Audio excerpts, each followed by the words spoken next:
सर्वांना नमस्कार. मुलांना नमस्कार. कशी वाटते शाळा ना? सांगा छान वाटतं. ओके.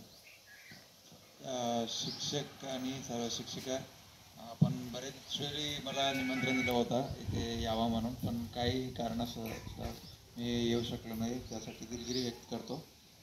पण ह्या वर्षी आपण मागच्या वर्षी एक खोली तुम्हाला मंजूर केले होते, यावर्षी पण आणखीन एक खोली आपण करून घेऊ आणि पुढे कसं करायचं आणि आणखीन जसं चांगल्या पद्धतीने तुमचं चालू आहे जेणे हे पूर्ण तुमच्या पटसंख्येवरूनच दिसते की वर्षानुवर्ष हे वाढतोय आणि त्यामुळे आपण 5वी पण मंजूर केलेली आहे आणि अजून 2-3 खोल्या तुम्हाला गरज आहे तसा आणि जे जुनी खोल्या आहेत ते पण आपल्याला पाडून नवीन कसं करता येते ते आपण थोडंसं वर्कआउट करू.